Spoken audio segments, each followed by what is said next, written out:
कक्षा 7 के विद्यार्थियों के लिए प्रश्नावली 2.4 के प्रश्नों के हल की चर्चा करते हैं।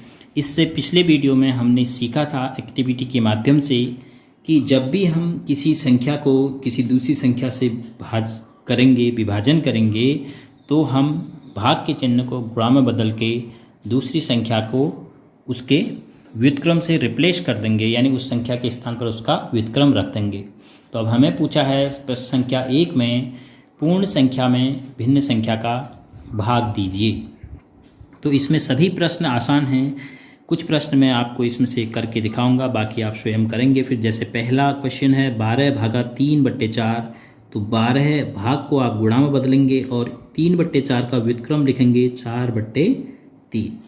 तो फिर उसके बाद गुणा जैसे आप करते थे, यहाँ पर सरलीकरण संभव है। 3 × 3, 3 × 12। तो उसके बाद एक हर में 4 × 16/1 लिखने की आवश्यकता नहीं है। तो इसका कितना उत्तर आ गया? 16। जैसे प्रश्न संख्या 5 है 3 भागा, इसको आप पहले विषम में भिन्न बदलेंगे। 3 दूनी 6, 1 है 7/3। अब आपको इसका व्युत्क्रम निकालना आसान हो जाएगा। तो आप लिखेंगे 3 गुणा, भाग को आपने बदल दिया, अब इसका व्युत्क्रम करेंगे 3/7।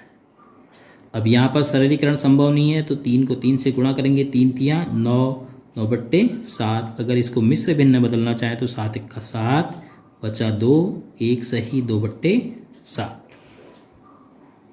इसी प्रकार अंतिम प्रश्न को भी 5 गुणा, अगर आप इसको एक साथ करना चाहें तो गुणा, आपने भाग को जैसे गुणा बदल दिया, तो 3 × 7 = 21 और 21 × 4 = 25, तो 7/25। क्योंकि 7 × 21 = 4 25/7 को भी हमने उसके व्युत्क्रम में बदल दिया, क्योंकि हमने भाग की जगह गुणा लगा दिया। तो 5 × 5, 5×5 = 25, तो 7 ऊपर अंश से गुणा हुआ, 7 × 7/5।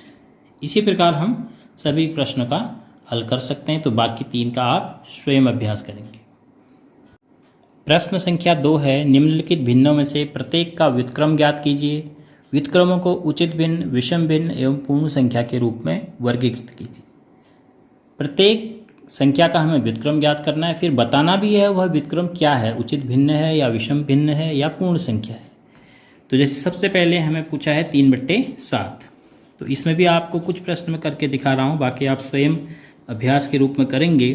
तो 3/7, अगर मैं 3/7 का व्युत्क्रम लिखता हूँ, 3/7 का व्युत्क्रम पूरा लिखना है तो पूरा लिख लीजिए। 3/7 का व्युत्क्रम बराबर 7/3। अब आप बताइए कि ऊपर बड़ा है कि नीचे? अंश में बड़ा है, तो जब अंश में बड़ा हो गया तो कैसे भिन्न होगी? विषम भिन्न। तो इसके आगे लिख देंगे विषम भिन्न।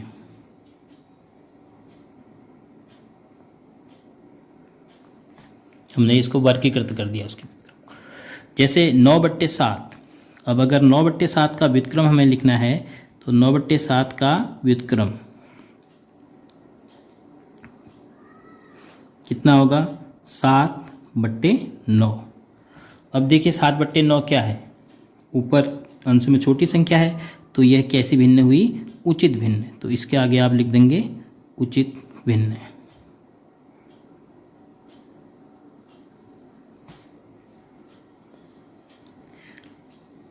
अब जैसे 1/8 है, अगर 1/8 का व्युत्क्रम हम लिखना चाहें तो 1/8 का व्युत्क्रम बराबर क्या हो जाएगा?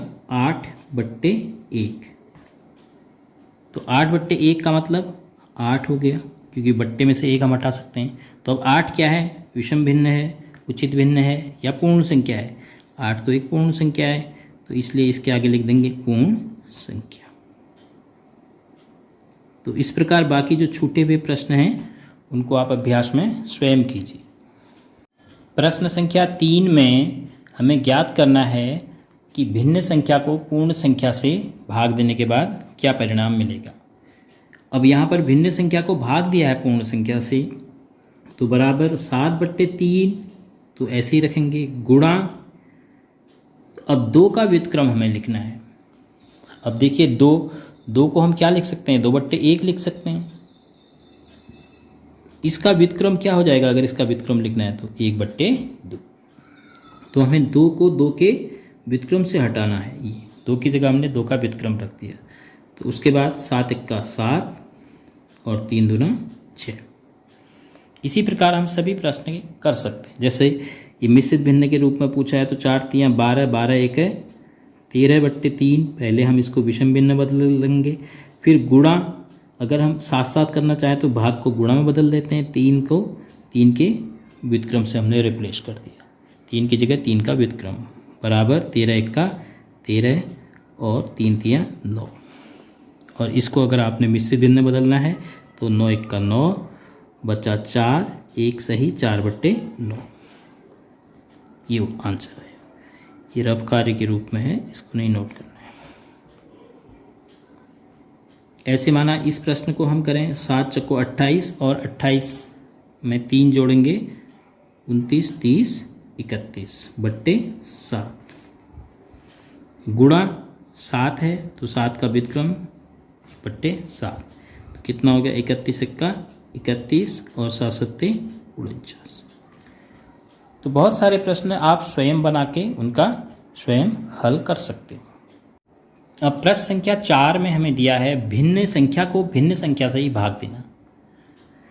तो भिन्न संख्या को भी हम उसी नियम का पालन करेंगे। पहली संख्या जिसको हमने भाग देना है उसको हम ऐसे ही रखेंगे, फिर भाग को गुणा बदलेंगे और जिस संख्या से भाग देना है उसकी जगह उसका व्युत्क्रम रख देंगे 2/1। तो उसके बाद हमें जो गुणा में करना होता था 2 दूनी 4 बट्टे 5 × 5। चाहे मिश्रित भिन्न के रूप में दिया हो चाहे साधारण भिन्न के रूप में दिया हो, आप उसको आसानी से हल कर सकते हैं। जैसे 7वां ये मिश्रित भिन्न के रूप में है तो 5 × 3 = 15, 1 × 16/5 भागा 3 × 1 = 3, 2 5/3। अब अगले स्टेप में हम भाग को बदल के उसकी जगह गुणा का चिन्ह लगा देते हैं। तो उसके बाद की जो संख्या है उसकी जगह उसका व्युत्क्रम रख देते हैं। तो कितना हो गया है? 16 × 3 = 48/5 = 25। अब यह क्या है? एक विषम भिन्न है तो आप इसको मिश्रित भिन्न बदल सकते हैं। 25 × 1 = 25, क्योंकि 2 बार तो जा नहीं पाएगा। 25 दूनी 50, तो 2 ही कम पड़ रहा है तो 23 बचेगा। 1 सही 23/25। जैसे अंतिम है इसको भी 5 दूनी 10, 1 = 11/5 लिख सकते हैं आप। फिर भागा 5 × 5 = 6/5। फिर 11/5 गुणा, अब इस संख्या की जगह इसका व्युत्क्रम 5/6। अब यहाँ पर गुणा करने से पहले सरलीकरण संभव है तो सरलीकरण कर लीजिए। 5 × 5, 5 × 5। तो अब गुणा में हमारे पास छोटी संख्याएं हो जाएंगी। 11 × 1 = 11 है बट्टे 6 × 1 = 6। अब 6 का भाग देंगे तो 6 दूनी 12 है, 2 बार जाता नहीं है तो 6 × 1 = 6, एक बार भाग गया, 5 बचा बट्टे 6। 1 सही 5/6 इसका आंसर है। तो बाकी जो भी प्रश्न मैंने छोड़ रखे हैं यह आप अपने अभ्यास के लिए मानिए, और इनका आप जब आप कॉपी में इन सवाल को करेंगे ई-लर्निंग मैथमेटिक्स कॉपी में, तो आप सभी सवालों का हल करेंगे। जो सवाल अभ्यास के लिए दिए हैं वे भी, और जिनका हल वीडियो में बताया गया है उनको भी।